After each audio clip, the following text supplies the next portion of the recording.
Mark chapter 1 tells us that Jesus rose early while it was still dark and went to a solitary place to pray. People were looking for him. Needs were waiting for him. There was important work to do. But Jesus did not allow urgency to decide what came first. He began with the Father. Today, that might mean Jesus would not reach your phone before he reached for prayer. He would not allow notifications to shape his emotional state before remembering what is true. He would create space between himself and the noise, not because the world does not matter, but because you cannot respond wisely to the world when your soul is already controlled by it. Many people ask God for peace while continuing to feed their anxiety every few minutes. They pray for calm, then immediately return to the same stream of fear, comparison, and information. Jesus would interrupt that cycle. He would become still. He would pray. He would remember who the Father is before deciding what the future means. But here is something important. Jesus would not shame you for feeling anxious. Feeling anxiety does not automatically mean you have no faith. In the Garden of Gethsemane, Jesus experienced deep emotional anguish. He knew suffering was coming. He did not pretend to feel calm. He did not hide behind religious language. He told his disciples that his soul was overwhelmed with sorrow. He asked his closest friends to remain near him. Then he went to the Father and prayed honestly. That is how Jesus dealt with overwhelming emotion. He named it, he shared it, he prayed through it, and he surrendered what he could not control.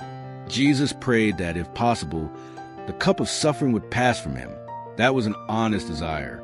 But then he said, "Not my will, but yours." Notice what he did not say.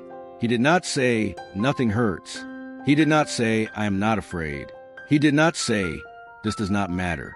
Jesus brought the full weight of the moment into the presence of the Father.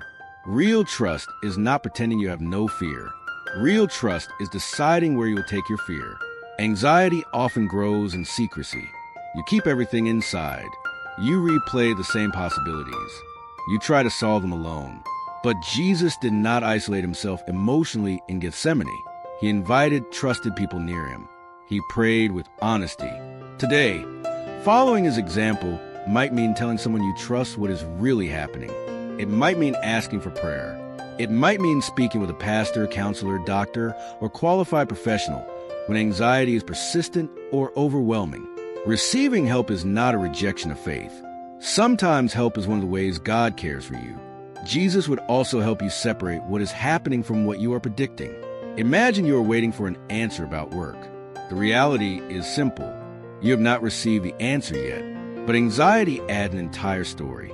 They rejected me. I will not find another opportunity.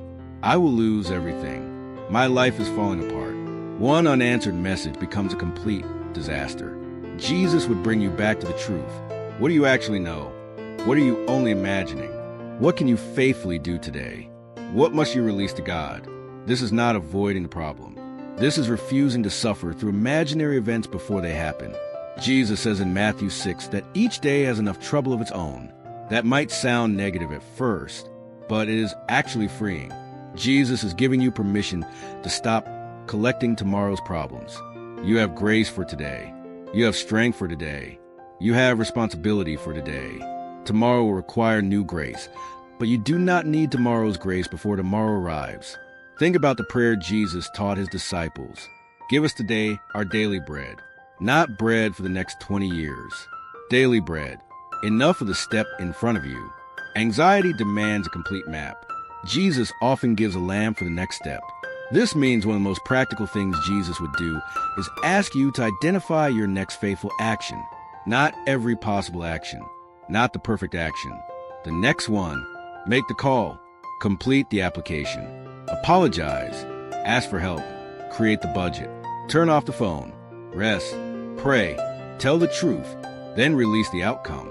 You are responsible for obedience. You are not responsible for controlling every result. That distinction can change everything. Many people are exhausted because they're trying to do God's part and their part at the same time. Your part is faithfulness. God's part is the outcome. Anxiety tries to exchange those roles. It makes you believe that constant worry is a form of responsibility, as though worrying about the situation will protect you from it. But worry does not create control. It only creates a feeling that you are doing something while draining the strength you need to take meaningful action. Jesus would also examine what your anxiety is revealing about your priorities. In Matthew 6, after speaking about worry, he says to seek first the kingdom of God and his righteousness. That means anxiety is not only about emotions.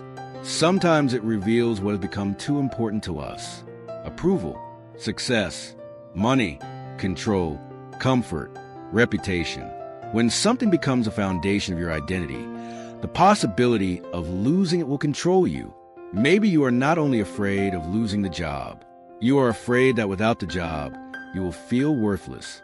Maybe you are not only afraid of rejection, you are afraid that someone else's acceptance determines your value. Maybe you are not only worried about failing, you believe failure would prove that you are a failure.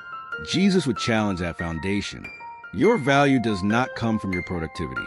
Your identity does not come from other people's opinions. Your future is not held together by your ability to control it. You belong to the Father, and if your identity is secure in Him, uncertainty can still be uncomfortable without becoming your master. This does not mean every situation will end the way you hope. Jesus never promised that following Him would remove every storm. In Mark chapter 4, the disciples were in a boat when a violent storm began. The waves were filling the boat. The danger was real, and Jesus was sleeping. The disciples woke Him and asked a painful question: "Do you not care that we are going to die?" That question is often hiding underneath anxiety. God, do you care? If you cared, why has this not changed?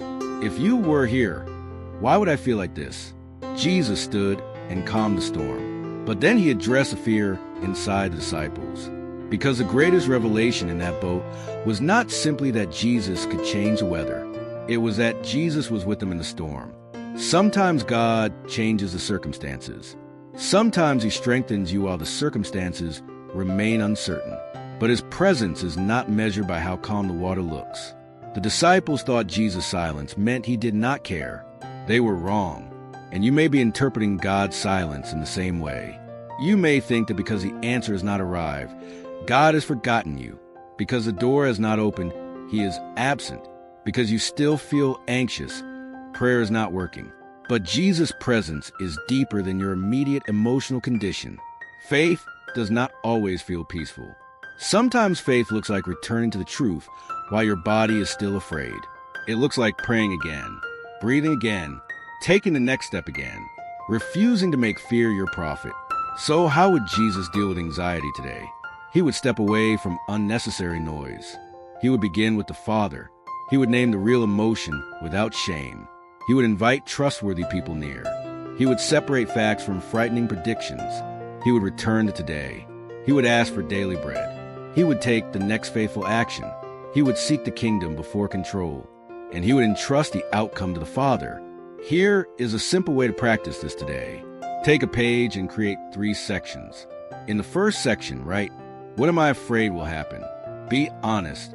In the second section, write, "What can I faithfully do today?" Keep it specific. In the third section, write, "What must I release to God?" Then pray through those 3 sections slowly. Do not try to feel something dramatic. Simply tell the truth. Take the next step and return the outcome to the Father whenever fear tries to take it back. Tomorrow morning, before you open your notifications, open Matthew chapter 6. Read verses 25 through 34. Read slowly. When Jesus tells you to look at the birds, stop and imagine them. When He speaks about the flowers, notice what He is teaching about your value.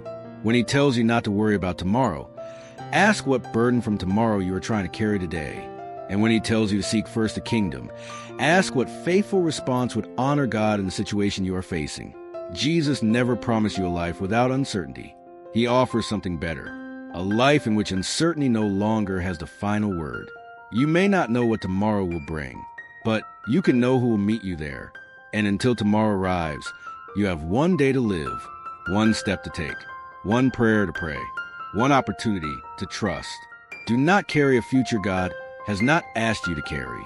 Receive today. Take the next faithful step, and let your Father hold tomorrow. If this message helped you, subscribe and join us as we learn how to live the teachings of Jesus in modern life. Do not just hear his words. Live them.